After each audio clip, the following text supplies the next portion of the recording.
আচ্ছা, আপনাদের কি মনে হয় বাঙালির ছেলেমেয়েরা বা বাঙালির মানুষজনেরা বিজনেস করতে জানে না?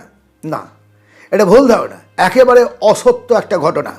কিন্তু তো তারপরেও বাংলার ছেলেমেয়েরা বিজনেস করতে পারছে না, পিছিয়ে পড়ে আছে। তার মূল কারণ হচ্ছে, এক নম্বর, সবচেয়ে মধ্যবিত্ত নিম্নমধ্যবিত্ত পরিবার, যাদের অ্যাভেলেবল টাকা নেই। আর দ্বিতীয় হচ্ছে লজ্জা। শিক্ষিত বা অর্ধশিক্ষিত বা একেবারে কম শিক্ষিত যে সমস্ত ছেলেমেয়েরা আছে, তারা ছোট থেকে পড়াশোনা করেছে চাকরিমুখী, যে কারো আন্ডারে কাজ করব। অর্থাৎ নিজেকে বিকাশ করার, নিজেকে নিয়ে চিন্তা করার মতো ভাবনা তাদের মস্তিষ্কে পুশ করে দেওয়া হয়নি। কিন্তু একটা সময় এই বাংলার বুক থেকেই বড় বড় বুদ্ধিজীবী এবং বিজনেসম্যান উঠে এসছেন। যদি আপনারা আপনাদের জীবনের পরিবর্তন চান, তাহলে বিজনেসে নামুন। কারণ চাকরির যা অবস্থা, চারিদিকের যে পরিস্থিতি, তাতে কবে চাকরি পাবেন, কত টাকা বেতনের চাকরি পাবেন, কোনো গ্যারেন্টি নেই। জিরো ইনভেস্টমেন্ট, হ্যাঁ, জিরো ইনভেস্টমেন্টের 10টি বিজনেস আইডিয়া আমি আজকে আপনাদের সঙ্গে শেয়ার করব, সংক্ষেপে, জাস্ট আইডিয়া। কারণ এর আগে এই ধরনের আলোচনা আমি অনেকবার অনেক ভিডিওতে বলেছি এবং ডিটেলসে আলোচনা করেছি।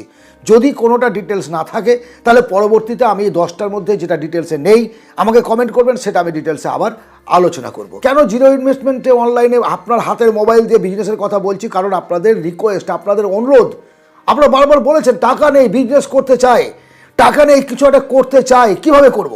হাতে একটা ফোন আছে আর মস্তিষ্ক আছে, বেশি কিছু ইনভেস্ট করার দরকার না। একটা জিনিস আপনাকে ইনভেস্ট করতে হবে, সেটা হচ্ছে সময় আর লজ্জাটাকে ডাস্টবিনে ছুঁড়ে ফেলে দেওয়া। নাম্বার 1, সোশ্যাল মিডিয়া ম্যানেজমেন্ট বা ম্যানেজার। এটা আবার কেমন ধরনের? আমি বলেছি, এর আগেও বলেছি একটা ভিডিওতে, এটা নিয়ে আমার ডিটেলস বলা আছে, বলেছি আমি। আপনার এলাকায় যে সমস্ত রেস্টুরেন্টগুলো আছে বা যে সমস্ত দোকানগুলো আছে, সে যে কোনো টাইপের দোকান হতে পারে, কাপড়ের দোকান হোক, মুদিখানার দোকান হোক, তেলে ভাজার দোকান হোক, যা দেখুন সেল ভালো, প্রচুর বিক্রি করে, একটা পার্মানেন্ট দোকান, গুডউইল আছে, মার্কেটের মধ্যে তার একটা গুডউইল আছে, কিন্তু তার সোশ্যাল মিডিয়াতে কোনো পেজ নেই। আপনি তার কাছে গিয়ে যান, বলুন, দাদা, কাকা, জ্যাঠা, বাবা, চাচা, আপনার এই দোকানের যে খাবার, যা গুণগত মান, তা প্রত্যেকটা মানুষের জানা উচিত। আর এই দায়িত্বটা আমি দায়িত্ব নিয়ে করব। সোশ্যাল মিডিয়ায় আপনার রান্না করা খাবার, আপনার রেস্টুরেন্টের ছবি, আপনার কাপড়ের দোকানের ছবি, এগুলো আমি পোস্ট করব, বিনিময়ে মান্থলি একটা টাকা আমি নেব। রেগুলারলি আপনি তার পোস্টটা করতে থাকবেন, একটা দোকান নয়, 1, 2, 3, 4 করে আপনি যতটা সামলাতে পারবেন সেভাবে আপনি করুন। একদিনে প্রথমেই নেমে গেলাম, একজনকে গিয়ে বললাম, সে বোঝে না, হ্যাঁ বলে দেবে, তা কিন্তু করবে না। প্রথমত একজন কাস্টমার আপনাকে ধরতে হবে। 100 জন 200 জনের কাছে যান, একজনকে ধরুন। তারপরে যখন তার কাজটা আপনি শুরু করে দেবেন, তখন দেখবেন অন্যান্যরা আপনাকে ডেকে পাঠাবে যে, ভাই, আমার সামনের দোকানটার একটা ভিডিও বানিয়ে দিয়ে, বা আমার সোশ্যাল মিডিয়ায় আমার একটা অ্যাক্টিভ পেজ খুলে দিয়ে চালানোর ব্যবস্থা কর। দারুণ একটা বিজনেস, সম্মানের সঙ্গে করতে পারবেন।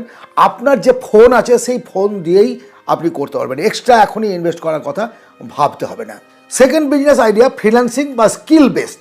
আপনার মধ্যে যদি কোনো স্কিল থাকে, আপনি রাইটিং জানেন, বা আপনি ভিডিও এডিটিং জানেন, বা আপনি গ্রাফিক ডিজাইন করতে জানেন, একটা স্কিল আপনার মধ্যে থাকতে হবে, না থাকলে তৈরি করে নিতে হবে। তাহলে কিন্তু এই জগতে কাজের কোনো অভাব নেই। কারণ আপনি দেখছেন তো, বিভিন্ন জায়গায় রাজনীতি, ধর্ম থেকে শুরু করে সমস্ত একটা সাইনবোর্ড তৈরি হয়, প্ল্যাকার্ড তৈরি হচ্ছে। এই যেগুলো কাজগুলো করছে কে? এত মানে ভিডিও রেকর্ডিং হচ্ছে, আপনি দেখবেন বিয়ে বাড়ি, ধর্মীয় অনুষ্ঠান, সব জায়গায় একটা ভিডিও রেকর্ডিং ছাড়া চলে না। আবার কেউ ধেই ধেই করে নাচছে, আমার মতো কেউ ভিডিও বানাচ্ছে, কেউ এডুকেশন চ্যানেল খুলছে। যারা এই ভিডিও কন্টেন্টগুলোকে এডিট করেন, তারা কিন্তু ভালো ইনকাম করেন, ভালোভাবে তারা তাদের জীবন চালাতে পারেন। হ্যাঁ, আমি বলছি তো, কনসিস্টেন্সি রাখতে হবে। প্রথম দিকে একটু চাপ আছে, আপনি যাকে অফার করছেন সে হয়তো অ্যাকসেপ্ট করলো না, আপনি লজ্জায় পালিয়ে গেলেন। লজ্জা ত্যাগ করুন, ওটা একটা আপনার মূলধন, আপনাকে বলেছি। আর সময় দিন, আপনাকে ঘুরে বেড়াতে হবে। ইনকাম করবেন জিরো ইনভেস্টমেন্টে, আর বাড়িতে বসে থাকবেন, ঘুমাবেন, এটা কিন্তু কোনো হতে পারে না। কাজ করতে হবে, কাজ করতে গেলেই আপনি ইনকাম করতে পারবেন। তাহলে আজ থেকে আপনি এই কাজটাকেও বেছে নিতে পারেন, যদি আপনার মধ্যে স্কিল থাকে, আপনার মধ্যে কাজের প্রতি ভালোবাসা থাকে। তৃতীয় কাজ হচ্ছে রিসেলিং বিজনেস। এটা কি? মেসো ইত্যাদি যে প্ল্যাটফর্মগুলো আছে, সেই থেকে প্রোডাক্ট কিনে আপনি সেটাকে ইউটিউব, হোয়াটসঅ্যাপ, ফেসবুকে অ্যাড করে বিক্রি করলেন, তার লিঙ্কটা দিলেন, আপনি কমিশন ভোগ করলেন। অথবা আপনার এলাকায় যে সমস্ত দোকানগুলো আছে, তাদের থেকে আপনি প্রোডাক্ট নিয়ে কাস্টমারকে। আচ্ছা বলুন তো, আপনি এই মুহূর্তে যদি জোম্যাটোকে খাবার অর্ডার দেন, তাহলে কি খাবারটা দিল্লি থেকে আসবে না মুম্বাই থেকে আসবে? 10-15 মিনিটের মধ্যে আপনার বাড়ি খাবার চলে আসছে। তার মানে কি, লোকাল কোনো রেস্টুরেন্টের সঙ্গে তারা একটা যুক্ত হয়ে আছে। আপনি জোম্যাটোকে অর্ডার দিচ্ছেন, কিন্তু সেই জোম্যাটোর ছেলেটি আপনার ওই হোটেল থেকে খাবার নিয়ে এসে আপনাকে পৌঁছে দিচ্ছে। Reselling business. তাদের নিজস্ব কোনো হোটেল নেই, অথচ বড় বড় হোটেলের ব্যবসা করছে। ওলা উবেরের গাড়ি নেই, কিন্তু গাড়ির বিজনেসম্যান, বড় বড় বিজনেসম্যান, এরকম অনেক অনেকেই আছেন যারা বড় হোটেলের ব্যবসা করছে, হোটেল নেই। এটা হচ্ছে রিসেলিং বিজনেস। আপনার প্রোডাক্ট একজন কিনবে, মাঝখানে আপনি একটা মধ্যস্থতা করবেন, কমিশন ভোগ করবেন।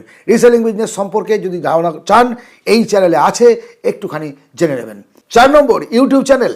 ইউটিউব চ্যানেল খুলে আজকের এই সময়ে শিক্ষিত অশিক্ষিত অনেক ছেলে মেয়ে, শুধুমাত্র বেকার না, যারা আপনার শিক্ষক, যারা প্রফেসর, ডাক্তার, রাজনীতিবিদ, সমস্ত জগতের মানুষজন আজকে ইউটিউব চ্যানেলে আছে তাদের নিজস্বতা প্রচার করার জন্য।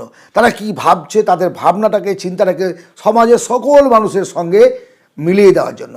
আপনি যদি মনে করেন যে আমি ইউটিউব চ্যানেল খুলবো, তাহলে আপনি যেটা জানেন, আপনার মধ্যে যে স্কিল আছে, আপনি হয়তো ভালো গান করতে পারেন, বা আপনি হয়তো ছবি আঁকতে পারেন, বা আপনি রান্না করতে পারেন, সেটাই আপনি সোশ্যাল মিডিয়ায় ছাড়ুন, আপলোড করুন, শেখান। কারো প্রবলেম সলভিং যদি কোনো ভিডিও বানাতে পারেন তাহলে অবশ্যই চলবে। হ্যাঁ, বা এন্টারটেনমেন্ট করতে পারেন, আপনি হাসির জগতেও যেতে পারেন, ফানি ভিডিও বানাতে পারেন। আছে আছে আছে আপনি যে মস্তিষ্কের না, সেই মস্তিষ্কের প্রচুর প্রচুর প্রচুর ভিউয়ার্স পাবেন। সবাই আপনাকে পছন্দ না করলেও অনেকেই আপনার দিকে আকৃষ্ট হবে এবং অনেকেই আপনার সঙ্গে থাকবে। এর ফলে কী হবে, আপনি এখানে অ্যাড রেভিনিউ থেকে ইনকাম করতে পারছেন, স্পন্সরশিপ থেকে ইনকাম করতে পারছেন। আমি যদি কোনো একটা জিনিস প্রোডাক্ট দেখাই, এই প্রোডাক্টটা আপনারা কিনবেন, অমুক একটা লিঙ্ক থেকে একটা লিঙ্ক দিয়ে দিলাম, তারপরে কি, এটা যখন আপনি কিনছেন তখন কিন্তু আমি একটা কমিশন পাচ্ছি। অথবা আমি বললাম একটা লিঙ্ক নিয়ে যে এই প্রোডাক্টটা আপনি ফ্লিপকার্ট, অ্যামাজন থেকে এই হেডফোনটা আপনি কিনবেন, আপনি কিনলেন, একটা কমিশন কিন্তু আমি পাচ্ছি। তার জন্য কাস্টমারকে বেশি দাম দিতে হচ্ছে না, কাস্টমার সেই একই দামে কিনছে, কিন্তু আপনি যেহেতু প্রোডাক্টটা পাবলিকের সামনে তুলে ধরেছেন, ওয়ান টাইপ অফ অ্যাড, যদিও এটা আমার স্পন্সরশিপ নয়, আমি আপনার শুধু বোঝানোর জন্য অ্যাড দুটো দেখালাম, বোঝানোর জন্য প্রোডাক্ট দুটো আমি দেখালাম। যখন স্পন্সরশিপ করবো তখন কিন্তু একটা পার্সেন্টেজ পাবো এবং তার সঙ্গে সঙ্গে একটা মোটা অঙ্কের তার সঙ্গে চার্জ করতে পারবো। একটা ভালো ইনকামের রাস্তা, শুধু জ্ঞান বিতরণ নয়, তার সঙ্গে সঙ্গে আর্নিংও আছে। অনলাইন টিউশন সম্পর্কে আপনাকে বলেছি, আপনি একজন শিক্ষক যদি হন, যে কোনো ব্যবসা, যে আগের ইউটিউব চ্যানেলের ক্ষেত্রে যেটা বললাম, অনুরূপ নিয়মে আপনি শুধুমাত্র এখানে টিউশনই করাবেন। যেমন ফিজিক্স ওয়ালে, খান স্যার, এরা আছেন, যেমন আকাশ, এদের মতো আপনি একটা সেন্টার খুললেন, যেখানে আপনি হয়তো ভাবলেন যে আমি আপ টু 10 পড়াবো, আপ টু 12 পড়াবো, বা আমি জেইর জন্য কাউকে শেখাবো, বা আমি নিটের জন্য কাউকে শেখাবো, IAS IPS এর জন্য কোচিং দেবো। এর জন্য আপনি একটা online coaching centre, tutorial centre খুললেন, বিনিময়ে মান্থলি কিছু টাকা নিলেন। আগে বলেছি, আপনি একজন মধ্যবিত্ত, নিম্ন মধ্যবিত্ত ঘরের ছেলে, যারা আপনার কাছে শিখতে আসবে তারাও নিম্ন মধ্যবিত্ত ছেলে মেয়ে। সুতরাং রেট বা চার্জটাকে খুব কম রেখে আপনাকে প্রথম দিকে জার্নি শুরু করতে হবে ভাই। কন্টেন্ট রাইটিং একটা গুড প্রফেশন, দারুণ কাজ। কারণ আজকে যারা ইউটিউব করে বা যারা রিল বানাচ্ছে, তাদের জন্য আপনি কন্টেন্ট লিখে দিচ্ছেন। অনেকেরই স্ক্রিপ্ট লেখার সময় থাকে না, তারা কিন্তু স্ক্রিপ্ট রাইটার ভাড়া করে। আমি দাদা অনেককে চিঠি দিয়েছি, বা ইমেল করেছি, বা ফোন করেছি, দাদা আপনার জন্য আমি কন্টেন্ট লিখে দেবো। সেই ব্যক্তি অ্যাকসেপ্ট করেনি। কেন করেনি বলুন তো? তার হাতে অ্যাভেলেবল টাইম আছে, তার কাছে ইনকাম কম। কিন্তু আপনি যদি টপ র্যাঙ্কের যে ইউটিউবাররা, নাম বলছি না আমি, যারা টপ র্যাঙ্কের আছে, যাদের ভাবার সময় নেই, আপনি জানবেন তারা স্টাডি করে তারা স্ক্রিপ্ট লেখে, কখনো না। তাদের জন্য স্ক্রিপ্ট রাইটার আছে, তারা লিখে দেয় এবং তার বিনিময়ে তারা মোটা একটা অঙ্কের টাকা ইনকাম করে। সিনেমা স্ক্রিপ্ট লিখছে, সিরিয়ালের জন্য স্ক্রিপ্ট লিখছে।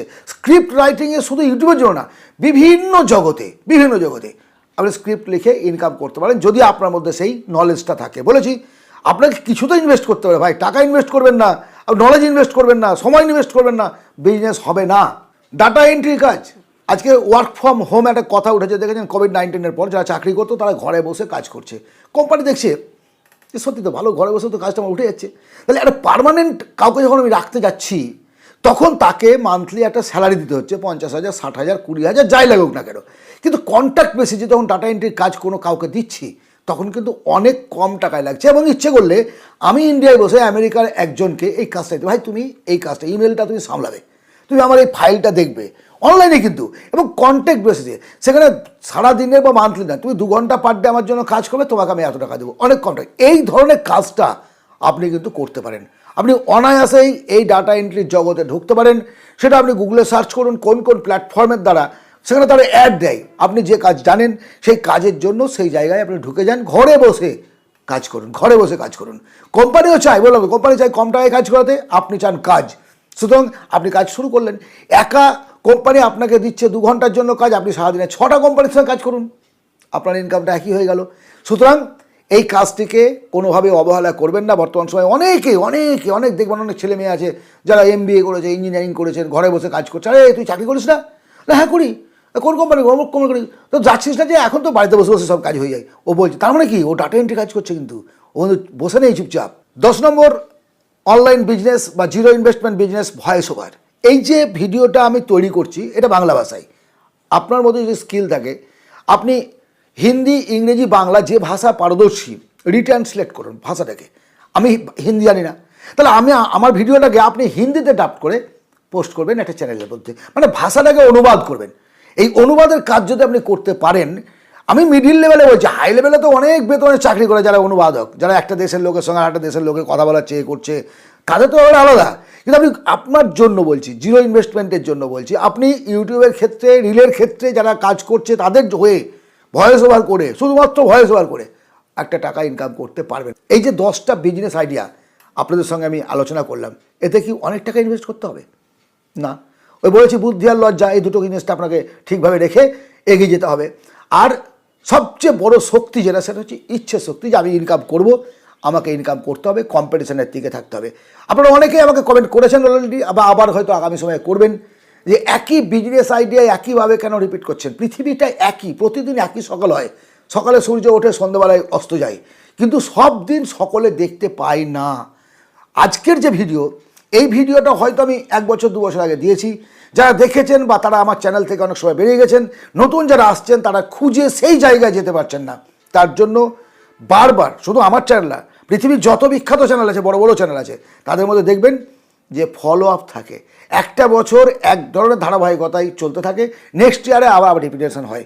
কারণ একটা স্কুলে ক্লাস 1-এর ছেলে মেয়ে যখন 1-এ ভর্তি হলো, সেই পড়াটাই পরবর্তী ইয়ারের 1-এও পড়ানো হয়। ভালো থাকবেন, কথা হবে আবার অন্য ভিডিওতে। ধন্যবাদ।